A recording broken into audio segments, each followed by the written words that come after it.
What's up, guys? Danny here from geeksofdoom.com, and as of right now, filming this on March 12th, 2021, we are about 7 weeks away from Black Widow debuting in theaters. We have been waiting for this for a long time. Of course, the movie got delayed a full year due to the pandemic, and we have not seen an MCU movie in theaters since Spider-Man Far From Home in the summer of 2019.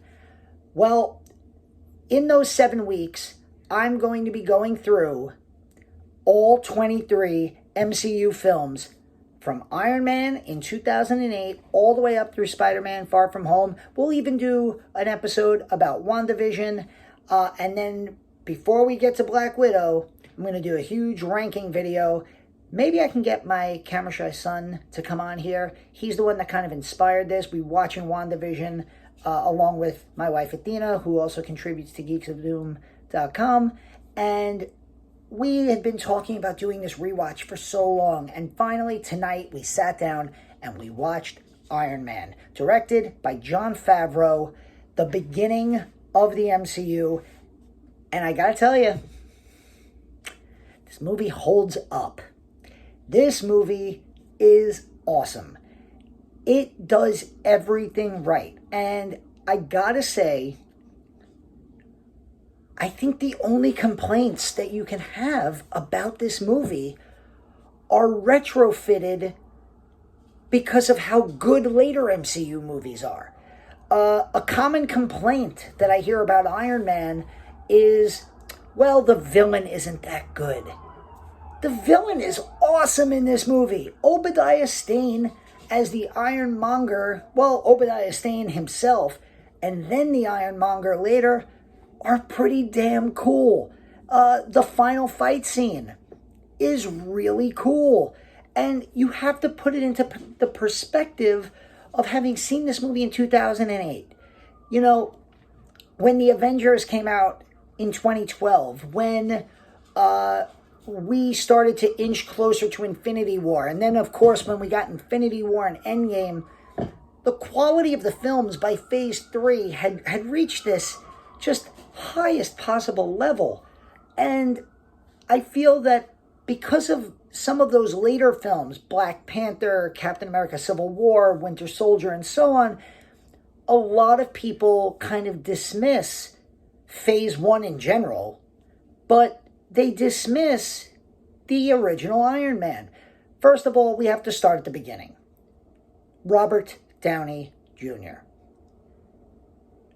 Not since Hugh Jackman was cast as Wolverine in the first X-Men movie was there a more perfect casting of maybe any character, superhero or not. And in part because Robert Downey Jr. in real life was basically Tony Stark. Just a phenomenal performance. He captures the humor. He captures the playboy aspect. He captures the brilliant scientist aspect. He is Tony Stark, and he would live that role for the next 11 years, from 2008 until 2019. We talked about the villain already, but Jeff Bridges, this is an Oscar-winning actor, and he gets a chance to basically be just a badass Stone Cold Steve Austin lookalike with his awesome beard and his shaved head. He gets to chew the scenery in some of the, to this day, one of my favorite MCU line reads is when the scientist who can't figure out how to make the miniature arc reactor, that scientist who my son Brandon reminded me shows up later as part of Mysterio's gang in Far From Home, when he just screams at him, "Tony Stark built this in a cave." I love it. I think he is the perfect villain here. And it makes sense. He's an all-business industrialist. He's a war profiteer. He's in it for the bottom line. And if that means selling weapons to terrorists, he's going to do it because all he cares about is the people in the boardroom and the bottom dollar. and Tony has his awakening at the beginning. Again, everybody forgets the opening Iron Man as we know him. Yellow, gold, and red Iron Man doesn't show up until about an hour and 5 to 10 minutes into this film. And we forget how epic that first 30 to 40 minutes really are, where the movie starts with him in the Humvee in the Middle East, and he gets, blown up. He's rescued, and then we go back 36 hours before, and we meet, crazy party playboy Tony, who we meet Pepper. She has that great scene with Leslie Bibb where she takes out the trash. I mentioned this to my son earlier. When you first hear Jarvis the butler, I can't imagine. If I had a time machine, I'd like to go back to 2008 when Paul Bettany was standing in a room doing his voiceover work for Jarvis. And I'd love to see the look on his face when I said, you know what's going to be crazy?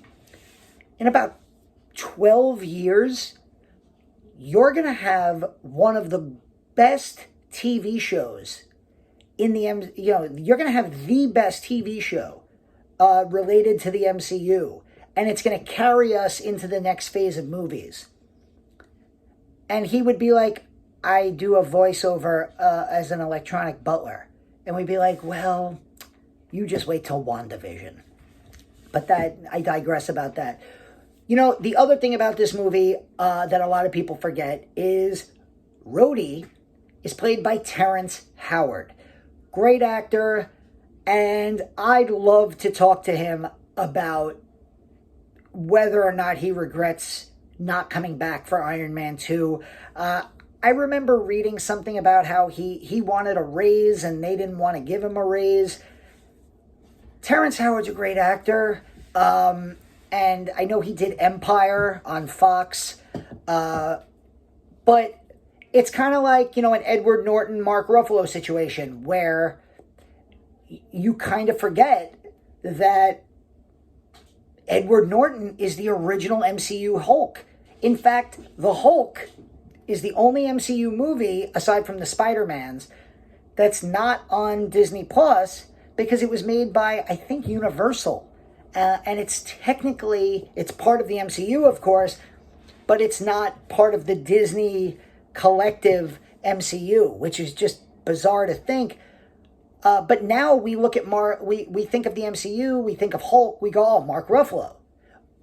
Who's War Machine? Rhodes. Oh, it's Don Cheadle. Well, Terrence Howard was originally. Also in this movie, Clark Gregg introducing S.H.I.E.L.D.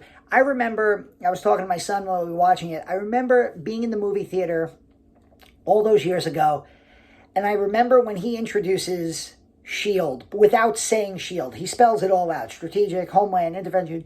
And I remember as somebody who grew up with these comics and watched all the cartoons, I got goosebumps in the theater when that happened. And then there's Pepper. Gwyneth Paltrow. People, you can say whatever you want about Gwyneth Paltrow. She is a class actress. Another Oscar winner. That's what nobody talks enough about with this entire Marvel Cinematic Universe. The quality of the actors that they got for these movies. Part of the problem, I think, with a lot of the attempts at superhero movies before Iron Man were they took the hot talent at the time. Ben Affleck for Daredevil jumps out at me. Eric Bana was a hot property in the early 2000s, so he became the Hulk. In the last 20 years, does anybody know, I probably, if I IMDb'd him, I'd probably know some of the work Eric Bana's done, but I can't name anything aside from Hulk and Troy off the top of my head. Munich. He was in Munich. Steven Spielberg's Munich. That's a great movie nobody talks about. But the MCU and Favreau, because Favreau started it, he started to... I lost it. now you got my Roku screen. Let's see if I can get it back. Oh, there they are. Favreau cast Robert Downey Jr., who at this point had been nominated for an Oscar before, I think for Chaplin. Don't quote me on that. I know he's since been nominated for other films. He was actually, I think, nominated for Tropic Thunder for Best Supporting Actor. Jeff Bridges, Oscar winner for Crazy Heart. Gwyneth Paltrow, Shakespeare in Love, Best Actress, and a great actress. Pepper is such a good character in this movie.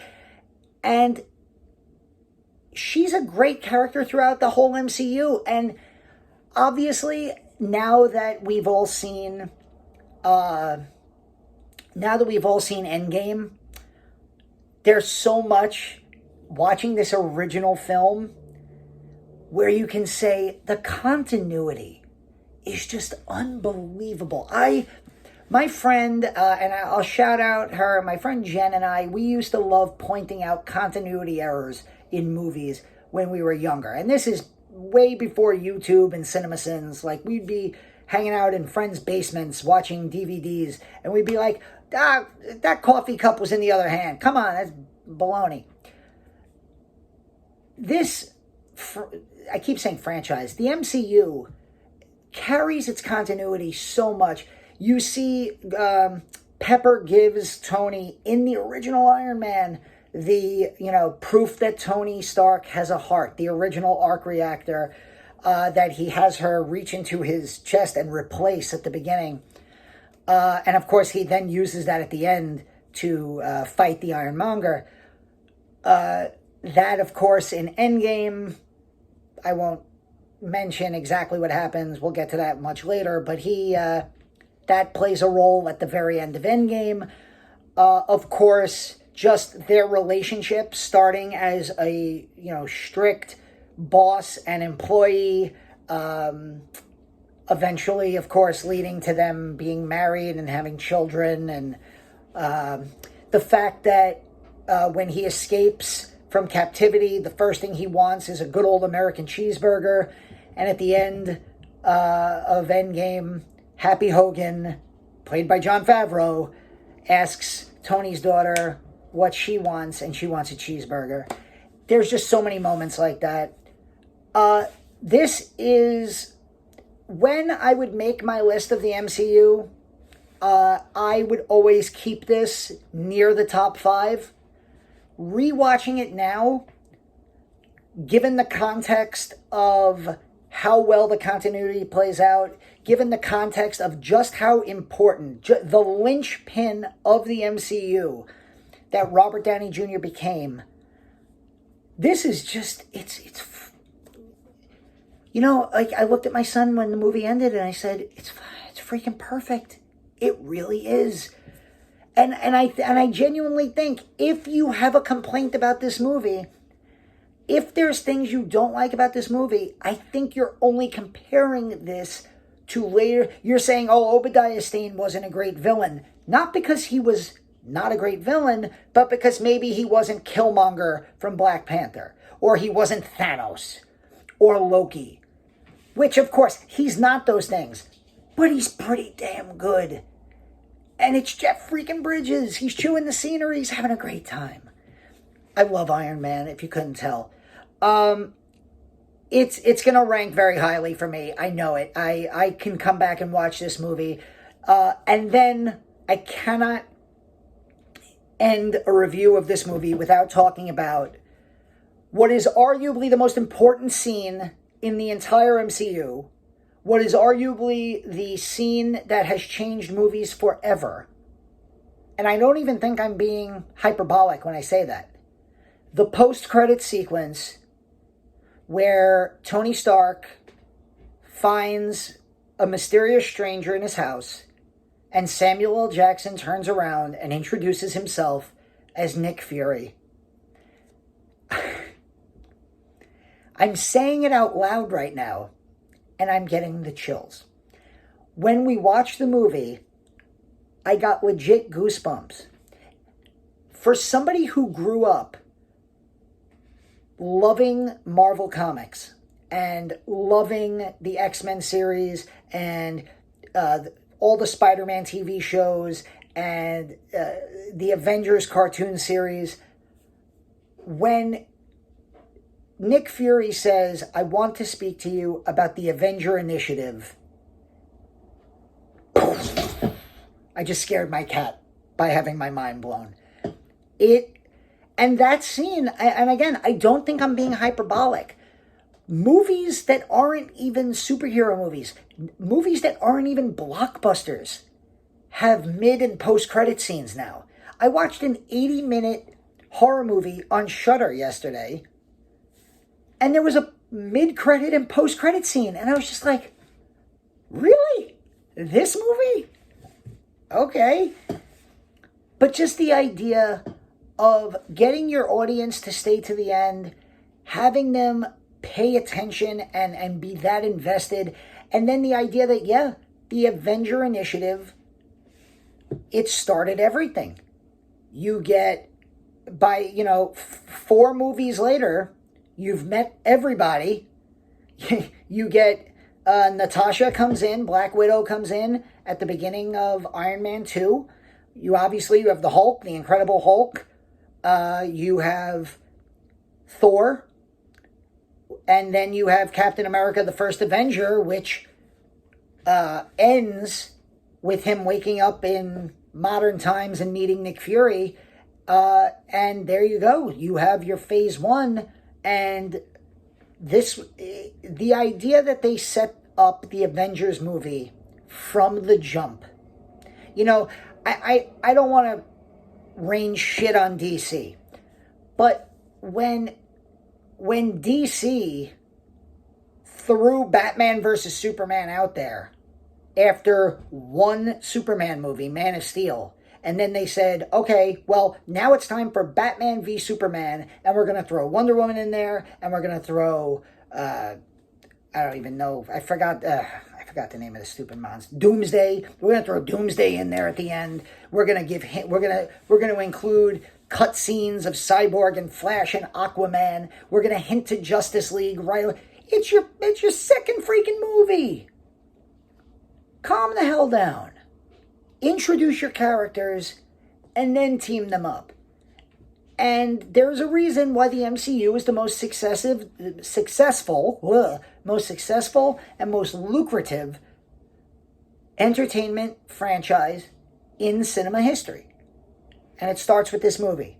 And I'll say it again, I think it might just be perfect. So that's my review of Iron Man.